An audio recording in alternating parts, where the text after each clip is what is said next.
June மாத பலன்கள் என்ன அப்படிங்கிறத பார்க்க போகிறோம். இந்த ஜூன் மாதத்தினுடைய சிறப்பே என்னென்னா, ரொம்ப மாதமாக இங்கேயே டேரா போட்டுட்டு உட்காந்துருந்தார் கடகத்திலேயே. யார்? செவ்வா. அவர் சிம்மத்துக்கு போயிட்டார். அப்பாடா. அடுத்து புத பகவான் மிதுனத்தில் இருந்தவர் கடகத்துக்கு போயிட்டார். சூரியனும் குருவும் இணைந்து மிதுனத்தில் இருக்கிறார்கள். 12ல் சனி இருக்கிறார். ராசி மேஷத்திலேயே காலபுருஷ தத்துவத்தின் முதல் ராசி மேஷத்தில் சுக்கிரன் இருக்கிறார். 11ல் அதாவது கும்பத்தில் ராகு பகவான் இருக்கிறார். இவர்களெல்லாம் சேர்ந்து சிம்மத்தில் கேது. இப்படியாக துவங்குகிறது இந்த ஜூன் மாதம். உங்கள் ராசிக்கு எப்படி இருக்க போகிறது? யாரெல்லாம் குபேர வளங்களை அள்ள போகிறீர்கள்? யாருக்கெல்லாம் குழந்தை பிறக்க போகுது? யாருக்கெல்லாம் வெளிநாட்டு யோகங்கள் பிறக்க போகிறதுங்கிறத என்னோட ஸ்டைலில் நீங்கள் ஒவ்வொரு ராசிக்குமான பலன்களை பார்க்க போகிறீர்கள். ரிஷபராசிக்காரர்களுக்கெல்லாம் 2ஆம் இடத்திலே குரு பகவானும் சூரிய பகவானும், நாளுக்குடைய சூரியனும் குருவும் சேர்ந்து 2ஆம் இடத்தில் இருக்கிறார்கள். பெரும்புகழை அடைய போகிறீர்கள். பெரும்புகழ், ஒரு பிரதானமான ஒரு பெரிய நேம் அடைய போறீங்க.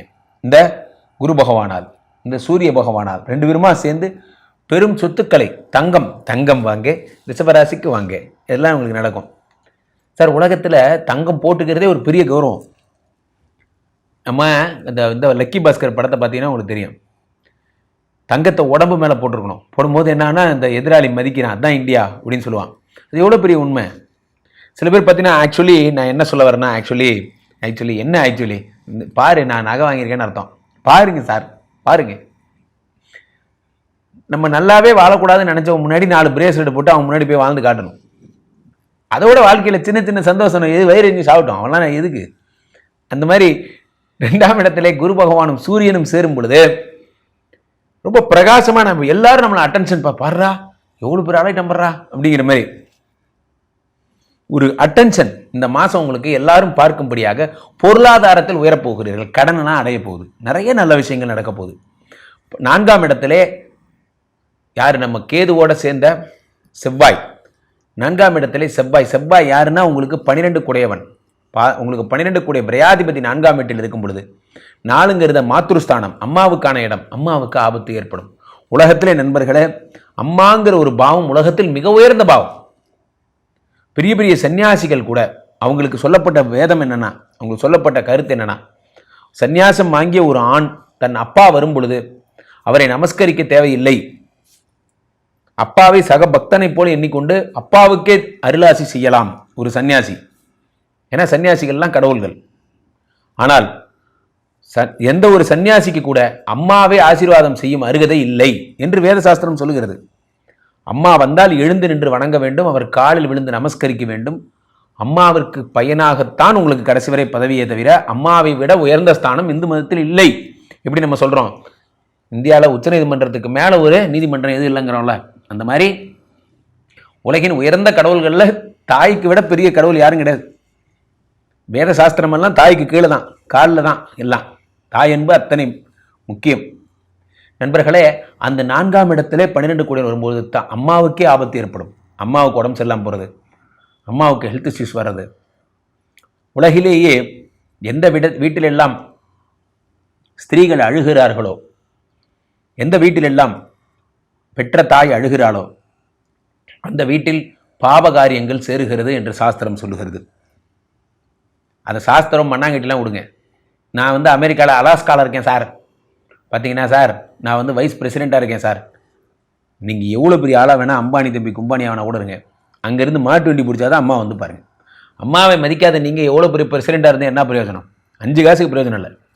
உங்கள் மனது முதலில் உங்களை மதிக்க வேண்டும் நண்பர்களே. உங்கள் மனது முதல்ல உங்களை மதிக்கணும்னா, நான் ஒரு நல்ல வாழ்க்கை வாழ்கிறேன்னு என் மனசு என்ன முதல்ல பாராட்டணும், அப்புறம் தான் மற்றவன் பாராட்டலாம். நன்றாக புரிந்து கொள்ள வேண்டும். 4ஆம் இடம் என்பது உயர்கல்வி, உயர் பதவி, மதிப்பு, மரியாதை. அந்த இடத்துல 12 கூடிய செவ்வாய் பகவான் வரும்பொழுது என்ன ஏற்படுகிறது? மதிப்பு மரியாதையும் கெடுகிறது, தனப்பிராப்தி குறைகிறது. ரிஷபராசிக்காரர்கள் 4ஆம் இடத்திலே ஆபத்து வரும் பொழுது என்ன ஏற்படும் என்றால், நம்ம வேலைக்குன்னே ஒரு பிரச்சனை வரும். தேவையே இல்லாமல் நம்ம வேலையில் ஒரு பிரச்சனை வரும். உங்களுக்கு என்ன சார் ஜாலியாக இருக்கீங்க, ஆன் டியூட்டி போகிறீங்க, ஜாலியாக இருக்கீங்க. யாராவது நம்ம வேலையை கிண்டல் பண்ணாங்கன்னா அந்த வேலையை கிண்டல் பண்ண அனுமதிக்காதீங்க.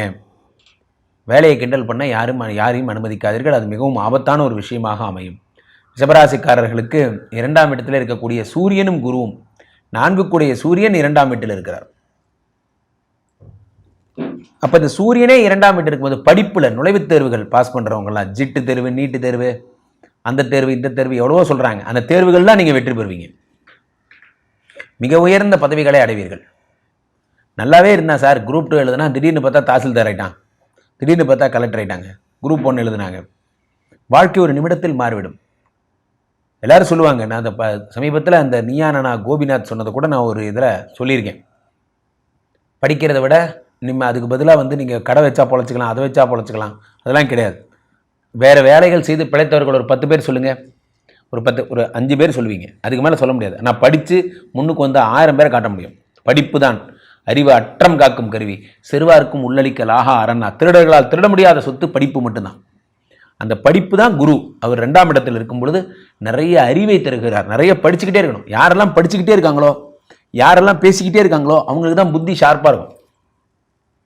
கடைசியாக நீங்கள் படித்த புத்தகம் எது என்பதை உங்களை நீங்களே கேட்டுக்கொள்ளுங்கள். நம்ம அவ்வளோதான் படிக்கிறோங்கிறது உங்களுக்கே தெரியும். நிறைய தேடணும், நிறைய படிக்கணும், நிறைய எழுதணும். கடைசியாக இதே இந்த கதி. கடைசியாக நீங்கள் எழுதுனது எப்போன்னு நீங்களே கேட்டுக்குங்க. யார் எழுதுறா? இப்போல்லாம் டைப் கூட பண்ணுறது கிடையாது. கூகுளில் எப்படி பேசுகிறாங்க அதை அப்படியே டைப் பண்ணிடுது. சுத்தம். இன்னும் கொஞ்ச நாளில் எழுதுறதே மறந்துட போகிறோம். 2ஆம் இடத்திலே குரு பகவான் இருக்கும் பொழுது படிப்பு சம்பந்தப்பட்ட ஆர்வங்களை தருகிறார். நான் ஜெயிச்சு காட்டுறேன், இந்த மாதம் நான் 100 எடுத்து காட்டுறேன், மேக்ஸில் 100 எடுக்கிறேன்னு சொல்லி தூங்காமல் இருந்து தலைக்கு தலகாணி வச்சுக்காமல் தூங்கின மாணவர்களை நான் கண்டிருக்கேன். அவர்கள் படிக்கணுங்கிறத ஒரு தாத்பரியமாக எடுத்துக்கணும். அப்போ இதெல்லாம் உங்களுக்கு நடக்கும். 3ஆம் வீட்டிலே புத பகவான் இருக்கிறார். 2 கோடியவன் 3ஆம் வீட்டில் இருக்கும் பொழுது 3ஆம் இடம் என்பது தைரியஸ்தானம், முயற்சி, அது கூடுகிறது. ஆனாலும் என்ன பிரச்சனைனா, அந்த 2ஆம் இடத்தில் 3ஆம் இடத்தில் புதன் வரும்பொழுது பண விரயம் என்பது ஏற்படுகிறது. அதனால் நீங்கள் ரிஷபராசிக்காரர்கள் மிகுந்த ஜாக்கிரதையுடன் செயல்பட வேண்டும். அம்மாவுக்கு உடல்நிலை சரியில்லாமல் போகும். மற்றபடி பணமோ தங்கமோ எந்த குறையும் இல்லை, நிரம்ப வந்து சேரும். அம்மாவை மட்டும் பத்திரமா பார்த்துக்கோங்க. ஆகையினாலே இந்த மாதம் என்பது மிக அதிர்ஷ்டங்களை தரும் மாதமாக கருதப்படுகிறது. எப்படின்னா, இந்த அதிர்ஷ்டம் அப்படிங்கிற ஒரு விஷயத்தை நிர்ணயிக்கிறதே ராகு பகவான் தான். இந்த மாதம் முழுவதும் ராகு பகவான் கும்பத்திலே இருக்கிறார். சனியுடைய மித்திரன் ராகு, சுக்கிரமித்திரன் ராகு என்பது போல சனிக்கும் மித்திரன் நண்பன். ராகு சனியினுடைய பணியை எடுத்து செய்கிறார். மிகச் சிறப்பான அதிர்ஷ்டங்களை தரப்போகிறார். சனி இந்த கார்னரில் மீனத்திலையும் குரு மிதுனத்திலையும் இருந்து உங்களை இந்த உலகத்தில் இருக்க எல்லாரையும் ரட்சிக்கப் போகிறார்கள். குரு மிதுனத்தில் இருக்கும் குருவோடு சேர்ந்த சூரியனும் சேர்ந்திருப்பதால், கிரகங்களோட ஹெச்ஓடி சூரியன் அவரும் சேர்ந்திருப்பதால் குரு மிக அதிக பலம் பெறுகிறார். ஒரு பிரபலத்துவத்தை உண்டாக்குகிறார். சூரிய பகவான் ஒளிபுரிந்திய பிரகாசத்தை உண்டாக்குகிறார்.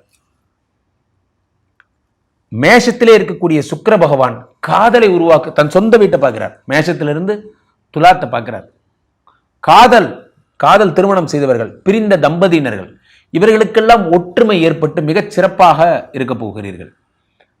கேது 5ஆம் இடத்தில் இருந்து உங்களுக்கு தெய்வ சம்பந்தப்பட்ட விஷயங்கள் எல்லாம் அனுகூலங்களை தருகிறார். செவ்வாயோடு சேர்ந்து கீழே போயிட்டு இருக்க இந்த 2 நம்பரை கூப்பிடுங்க. உங்களுடைய சொந்த ஜாதகத்தை பார்த்து கொள்ளுங்கள்.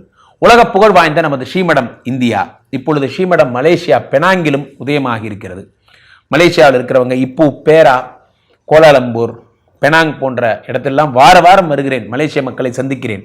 டைரக்ட் அப்பாயின்மெண்ட் வேணுங்கிறவங்க புக் பண்ணிக்கோங்க. மலேசியாவில் இருக்கின்ற ஸ்ரீமடத்திற்கும் வருகை தாருங்கள். மீண்டும் ஒரு நல்ல பதிவில் சந்திப்போம். நன்றி, வணக்கம்.